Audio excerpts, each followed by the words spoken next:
Welcome back to Let's Play The Legend of Zelda Ocarina of Time. Last time I completed the bottom of the well, which I hate. And in this episode I'm going to finish up a lot of side quests before playing the next dungeon.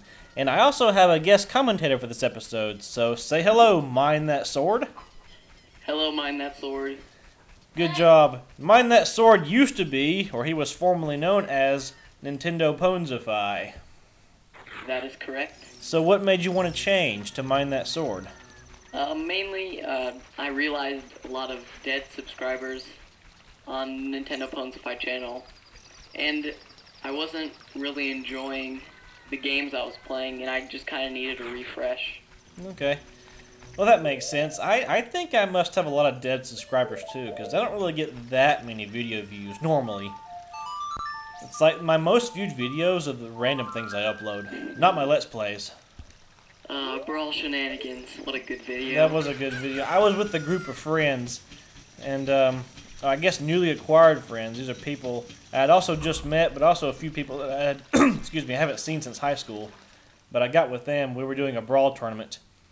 Was it Dude Rules who asked if Chugga Conroy was there? Yeah, he asked, and of course, no, it wasn't Chugga Conroy. I just said maybe with a wink, but no, it wasn't Chugga Conroy, unfortunately. I'm not that lucky. I wouldn't put it past you. I don't even know where he lives. I don't think anybody does. I don't blame him. Just hide from the world. But yeah, now that I got this Lens of Truth, I can cheat in this treasure box shop mini games. That's what I'm going to do now. And like I said, I'm doing guest commentators for the episodes where I perform a lot of side quests, and I had to make a lot of cuts so I don't just bore people with just running around and doing everything, you know? So, on videos where I'm doing heavy editing. But yeah, well, I forgot I was going to ask you. Oh, so what do you think of the Zelda timeline? Oh, jeez. What are your opinions on it? Definitely Skyward Swords first, because we got official ruling from Nintendo, I believe, about that. Yeah. And then, I gotta say, Ocarina of Time. A lot of people say Minish Cap and the Four Swords are up on the top, but I don't think so. Well, do you wanna hear my take on it? Mm-hmm. Well, I personally, even though Nintendo may say things, I think Nintendo's just trying to please their fans, but I don't even think they really have an established true timeline. I think they just sort of go, yeah, that's it. I don't really believe in a one set sort of timeline. I take it as some Zelda games are connected and some aren't. Yeah, kind of like the original two.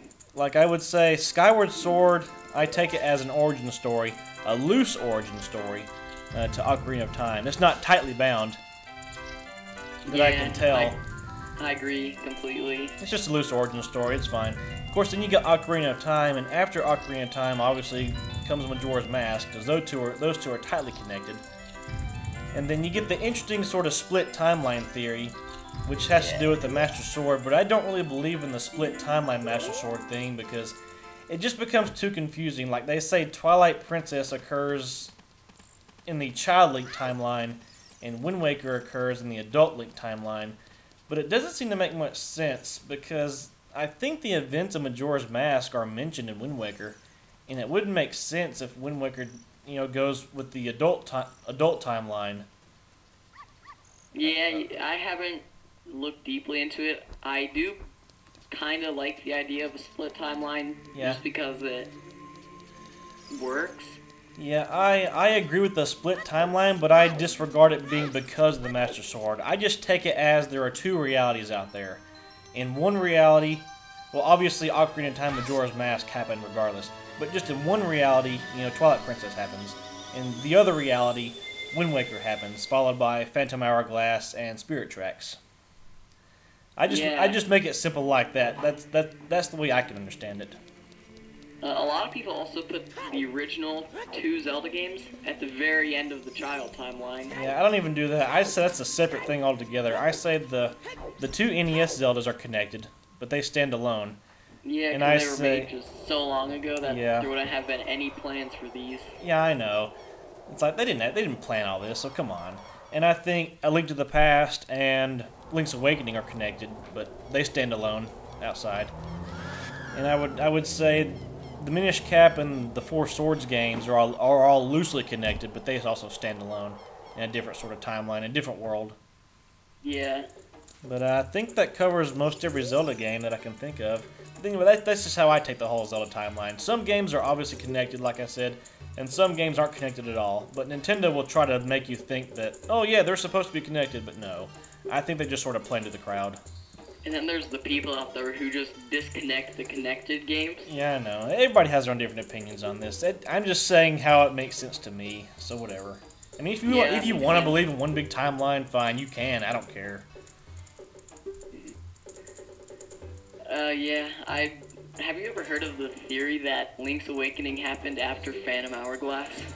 Yes, something like that. Or Link's Awakening takes place, like, after the Oracle games or something. I don't know. Something weird like that. Yeah, I just think there's so many games that we just shouldn't even try anymore. I know, and I believe the Oracle games take place in different parallel worlds at the same time, is what I heard.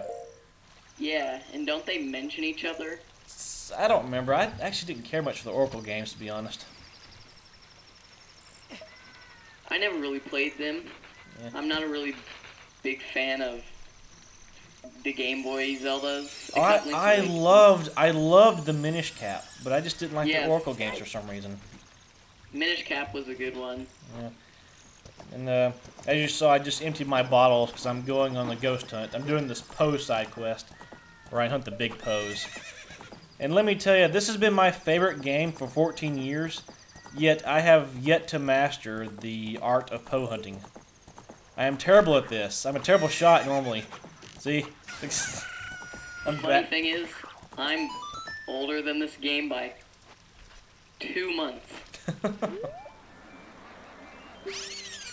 I'm just bad at it. Like, I just have such a hard time shooting the bow and arrow from being on top of the horse. I struggle with it. It also didn't help that I played Ocarina of Time in 3D before this game. Oh, and the controls are, they're not inverted. So it was kind of throwing me off when I was doing this game. So, holy crap. So yeah, I'm going to make a bunch of jump cuts for this Poe mission because it takes me forever to track down my Poes. I mean, I know where they are, but sometimes they just don't want to appear. Yeah. Now, I remember a long time ago you were doing this game on the Nintendo Ponzify channel, but I think you canceled. Yeah, I put it on hiatus back on that channel, mainly because I didn't feel like I was ready for a game this big. Uh-huh. And I didn't feel like I was developed enough to make it all the way through. Yeah, I definitely waited a while before I started this game, because the games I started with were all Mario games, 2D side-scrolling, simple games that I felt comfortable with. I wasn't near enough ready when I first started making Let's Plays, as far as like editing skills go, to do something like this. But once I felt like I was ready, I did it. But I'm very disappointed in the quality of this Let's Play because I'm still using my old Dazzle for this one, so the quality isn't that great. But I got a new Dazzle, so starting with Super Mario Galaxy 2, I'll be using my new Dazzle, and you can definitely tell a difference in the quality. Did you use it the very last episode of Galaxy 1? Yes, I did. That's the first time I used it, because I had to redo that last episode. Yeah, that quality was nice. Mm-hmm. I liked it. It was okay.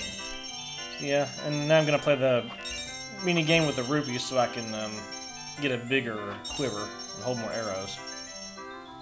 Yeah.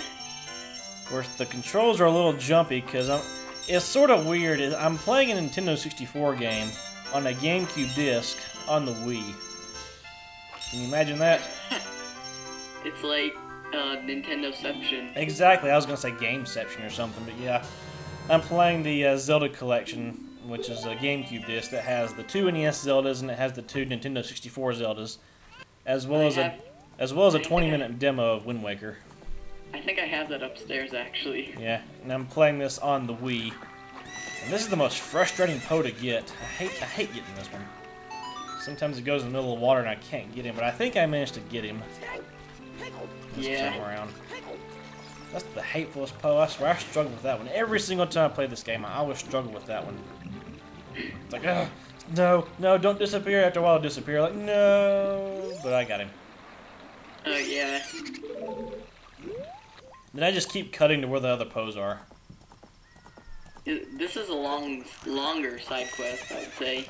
It is, game. And the reward really isn't that rewarding, I think. But I'm doing a 100% run of this game, so I gotta do everything, whether I like it or not. What's the reward for the side quest? Do you want to know? I can spoil it right now. But you'll find out in like 3 minutes. I'll just wait. Okay. It's not that rewarding in my opinion, but... See, look how few arrows I had. I had 40. Now I'm down to 13 because I'm such a terrible shot. Because I edited out all my fails. I see. See what I did there? That way it didn't drag on forever. And now everybody knows. Everybody knows. See, I had to get more arrows. Yeah, I suck. I'm not good at Poe hunting. I mean, I can do the Gerudo, like...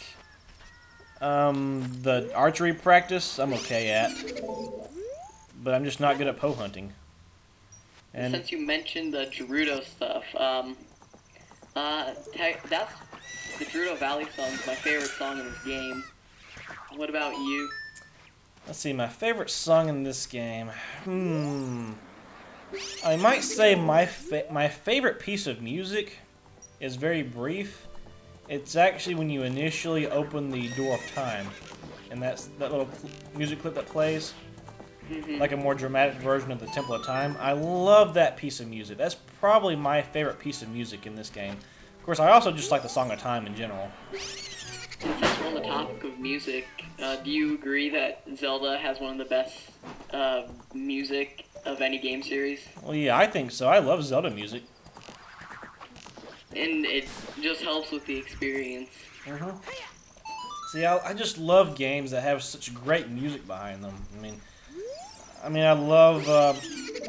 there are some game soundtracks I've actually just bought because I love them so much. Like, I love the soundtrack for Chrono Trigger and Chrono Cross, and Final Fantasy IX is a good soundtrack too. I love those. And a lot of the Mario Galaxy games have masterful soundtracks too. I love them. Yeah, I just think game soundtracks are great. One of my favorite is Baba Yetu, which is the main theme for Civilization 4. And it's a beautiful piece of music. I think it won an award at some big thing. Let me look it up here. See, I would love to go to an event called, what is it, Video Games Live? Where they do orchestrated versions of video games. Snow's gone. Snow's been there. Yeah, I've been there. It was awesome. In my opinion, Final Fantasy and Halo have the best soundtracks in the world. And I'm not even a Halo player, and I think that soundtrack is ballin'. Okay, I got it up. Yeah. You're about to find out what the reward is for getting the pose, too. The song Baba Yetu won a Grammy. It was the first video game piece to win a Grammy. And I believe they've opened it up so all video games can win all video game songs can win Grammys now. Nice. Yeah, I love video game music, video game soundtracks. That's just me. In fact, I probably listen to video game soundtracks more than I do actual real songs from artists. If it's not video game, it's movies. Yeah, I like movie soundtracks too. I got an empty bottle. You get the 4th empty bottle from this jerk. Totally, oh my gosh. All that trouble for a bottle. Whatever. I was thinking it was going to be a little bigger than that. No, it's disappointing. But there goes my dog. That's okay, I knocked over a bag. Oh, there he goes again. Yeah. Well, I guess that'll about do it for now. So thanks again for commentating, and I'll see you next time, guys. Bye. Say bye, Noah. Bye.